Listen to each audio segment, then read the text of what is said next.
आप सभी को नमस्कार। मैं आयुष सिंह, केंद्रीय विद्यालय पिथौरागढ़ कक्षा 10वीं का छात्र आज आप सभी को मकर संक्रांति के उपलक्ष्य में यह बताऊंगा कि उत्तराखंड में घुघतिया क्यों मनाया जाता है और ये भी दिखाऊंगा कि घुघतिया कैसे बनते हैं। सबसे पहले ये जान लेते हैं कि घुघती में कौन कौन सी सामग्री लगती है। घुघती बनाने के लिए हमें चाहिए होता है आटा, सूजी, भुने हुए तिल, सौंफ और गुड़ का पानी। गुड़ के पानी से हम इन सभी सामग्रियों को आपस में मिलाएंगे। जनवरी माह के मध्य में भारत के लगभग सभी राज्यों में फसलों से जुड़ा कोई ना कोई त्यौहार अवश्य मनाया जाता है। कोई फसलों के तैयार हो जाने पर खुशी मनाते हैं तो कोई इस उम्मीद में कि सूरज की गर्मी बढ़ने पर पाला कम पड़ेगा और खेतों में खड़ी फसल तेजी से बढ़ेगी। सभी प्रांतों का त्यौहार मनाने का अपना अपना ढंग है। इस दिन सभी अच्छी पैदावार की उम्मीद में और फसलों के घर में आने की खुशी का इजहार करते हैं। फसलों के त्यौहार उत्तर प्रदेश, बिहार, मध्य प्रदेश में मकर संक्रांति या तिल संक्रांत के रूप में, असम में बिहू, केरल में ओणम, तमिलनाडु में पोंगल, पंजाब में लोहड़ी, झारखंड में सरहुल के रूप में मनाया जाता है। यह सभी खेती और फसलों से जुड़े त्यौहार हैं। इन्हें जनवरी माह के मध्य से लेकर अप्रैल माह के मध्य तक मनाया जाता है। उत्तराखंड में बहुत सारे त्यौहार मनाए जाते हैं, जैसे गमारा, हरेला आदि। हर महीने कोई ना कोई त्यौहार होता है जिससे बच्चे और बड़े बुजुर्गों में खुशी का माहौल रहता है। ऐसा ही एक त्यौहार घुघती का है, जिसे मकर संक्रांति के दिन मनाया जाता है।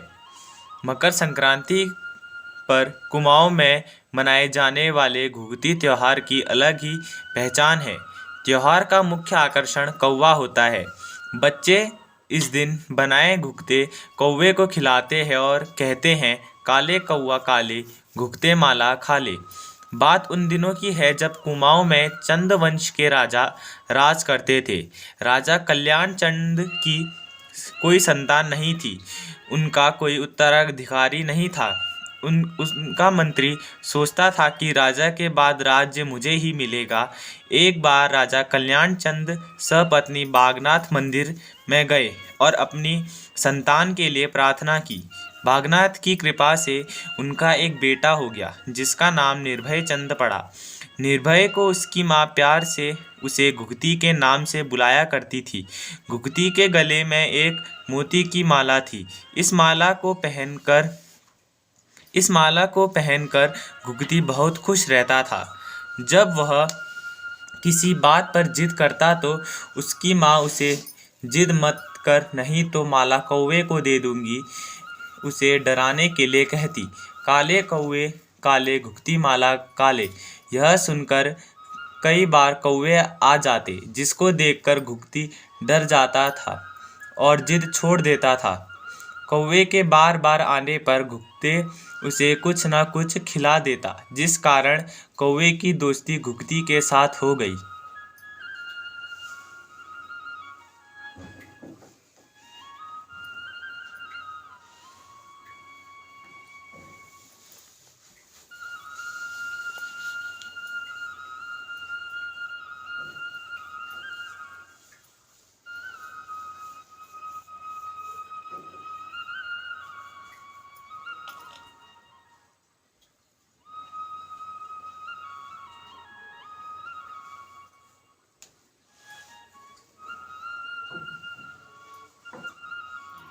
इधर मंत्री जो राजपाट की उम्मीद में लगाए बैठा था, घुघती को मारने की सोचने लगा ताकि उसे राजगद्दी मिले। मंत्री ने अपने कुछ साथियों के साथ मिलकर षड्यंत्र रचा कि एक दिन जब घुघती खेल रहा था, तभी मंत्री ने उसे चुपचाप उठाकर जंगल की ओर ले गया।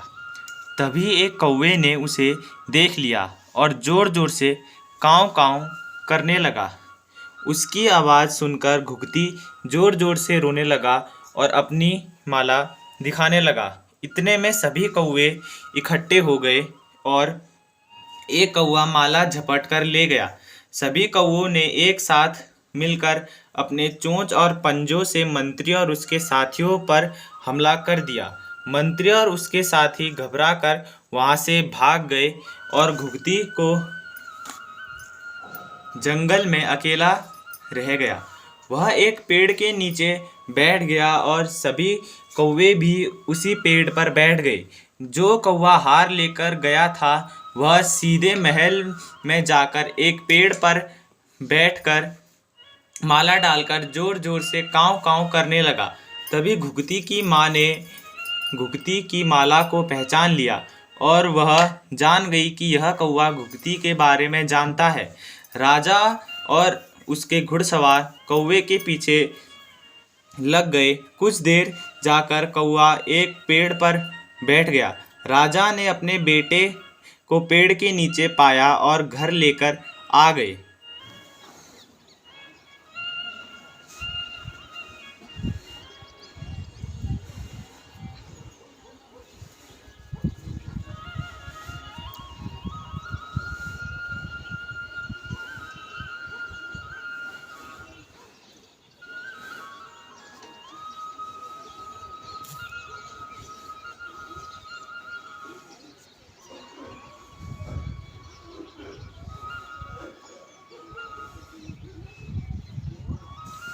पुत्र को देखकर माँ के प्राण लौट आए। माँ ने घुघुती की माला दिखाकर कहा कि आज यह माला न होती तो घुघुती नहीं बचता।